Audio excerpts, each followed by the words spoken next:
Welcome back to the Inside View Real Estate Podcast, guys. Today we are talking about the 2021 housing market bubble. Stay tuned.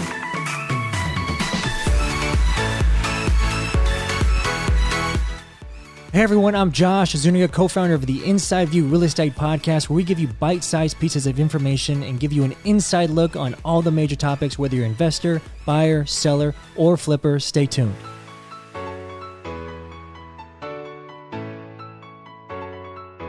Good afternoon, good morning, and good evening. Welcome back to the Inside View Real Estate Podcast. I am your host, Josh Zuniga. I'm here with my fabulous host, Carl Freund. Yes, sir. And today we are talking about the 2021 housing market bubble. Pop. Bubble, bro. Yeah, pop. Is there a bubble? Yeah, is there something going to pop? Because we had this conversation in the beginning of the year, just talking about what happened in 2020 and what is going to be the expectations for 2021. And here we are, going on 6 months later. This is a Pop. shit show. Has anything happened? What is the conversation that we are going to have about this? Let me pull out housing the stat because I think this is important. market? He's going to pull out some stats. I'm going to pull up a bringing picture. out the phone. What does that say? Can you read that? 10,064. So 10,064. 10,064 represents the number of homes that are active, under contract, or taking backups for the first time For the first time. in a long time, Okay. like since June of last year. So if I'm not mistaken, we're here within the greater Phoenix That's metro Phoenix area. metro area, So yes. that's around a 10% increase in inventory? It's probably 50%. 50% increase? Oh, because you're doing all the active under. Yeah, Okay. yeah, and Okay. understand that 50% is not double. It's only 0.5. It's 0.5. It's not, I get it. Yeah, okay. Thank you. I just want to, it's not double. Yeah. It's about a 50% increase. Okay, so let's get into it, man. What happened? So obviously I felt it. I think other agents have felt it. Maybe some buyers and listing agents have felt it. There's definitely been a little bit of a softening of the market here within Phoenix, here within Scottsdale. I was watching and reading an article the other day where they were really interviewing the CEO of Redfin. His name is Glenn Kelman, saying that, they've definitely seen, a market, soften up where it's not blazing hot, but it's still pretty hot. Yeah. And the reason might be even because of everything that's starting to open up. People are getting back to their natural lives. They're starting to travel again.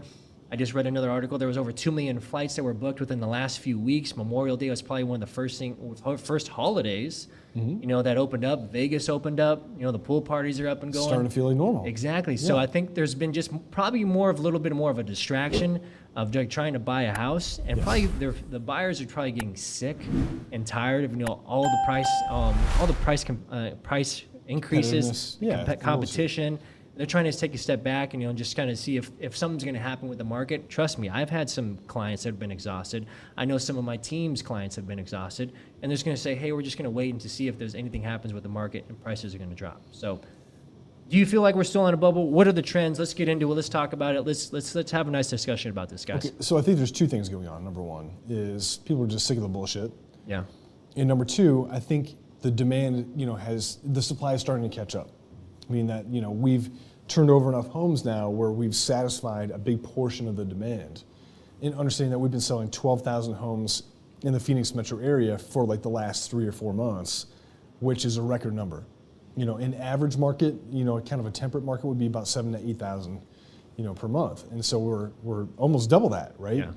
And so even though there's not a lot of inventory, so to speak, it's there's no inventory. Well, it's turning over very, very quickly. But, Velocity, we talked about it. Think about if we had 10,000 people in line and we served 9,000 of them, that means there's only 1,000 left. And so we're starting to catch up with that, that demand. And so I think it's going to soften up, but not crash. I don't think there's a crash inevitable. I think as long as interest rates remain low and the affordability remains low, we should see a balancing of that market, which would be refreshing. Yeah.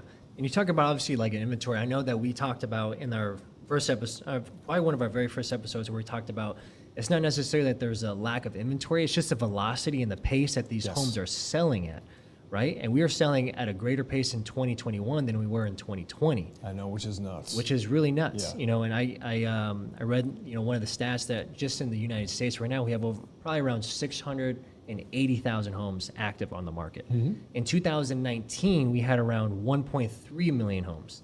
That's going to take a few years even just to catch up to that number. That number has to double just to get back to where we were 2 years ago. So the demand is still going to be there because of, like, when I say the velocity of the inventory, lack of inventory, rates are still low, right? Rates are still incredibly low.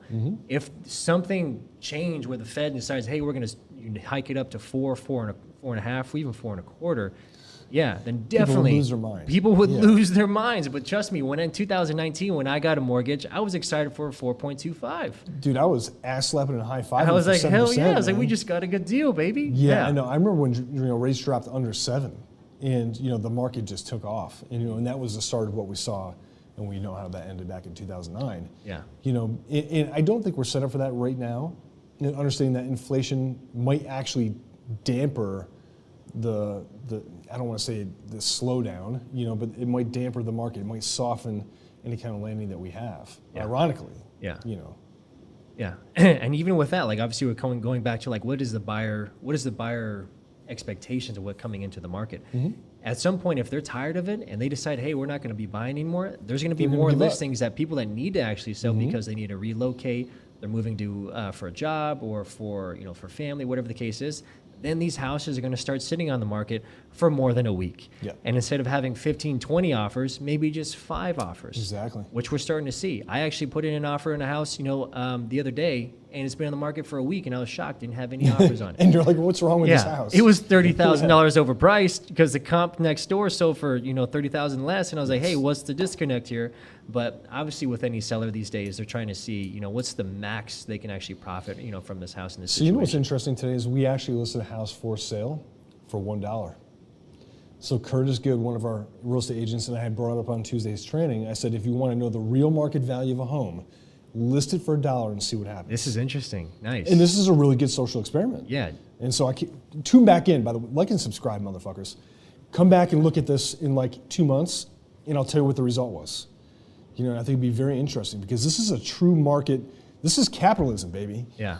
Like, this is really going to determine what the market price of a house is when you ask a dollar for something. Single family home? Single family home. Wow. First time I've seen it in a long time. We used to do this back in like 2012 to attract a lot of attention. Yeah. But this is the first time, I think, in this market that's been done.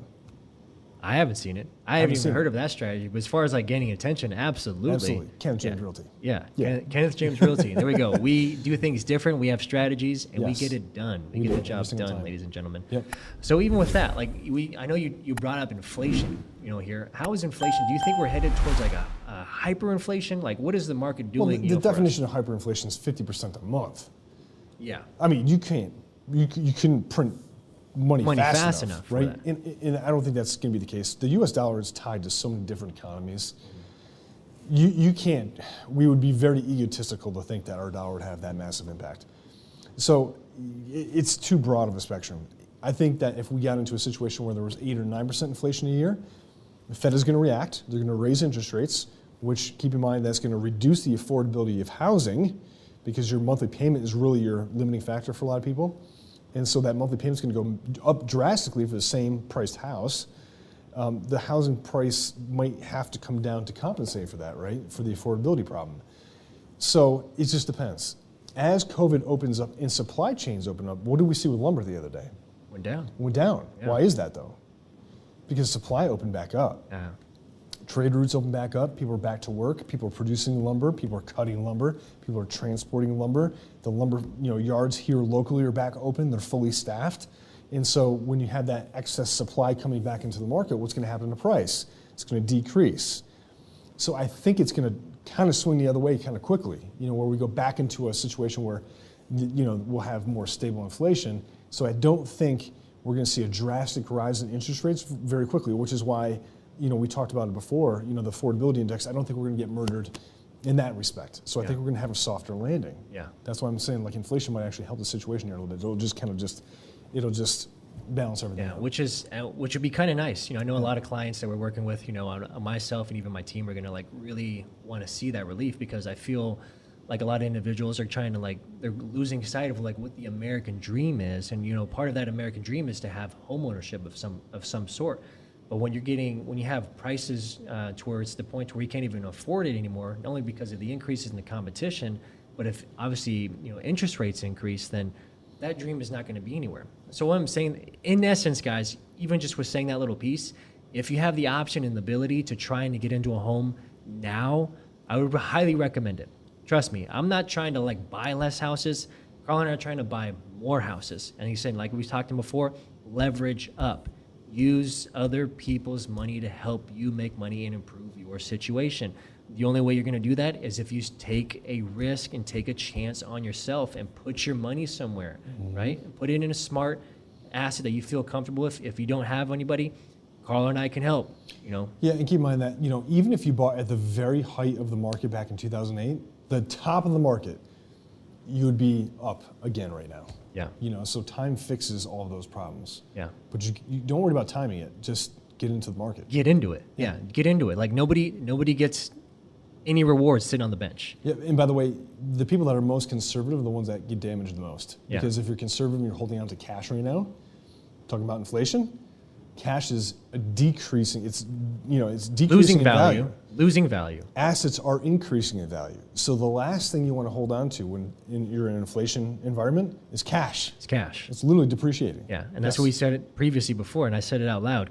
Cash is trash in a lot of sense. Yeah. Keep some cash on hand. Obviously, be involved emergencies expenses and be involved like in like some investments or some one-off opportunities that you can take advantage of.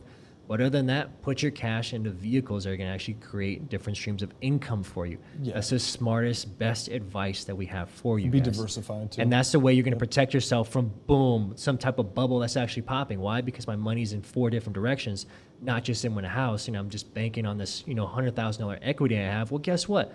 At one point in time, if you don't even decide to sell this house, if we have some type of correction in this market, that $100,000 is gone.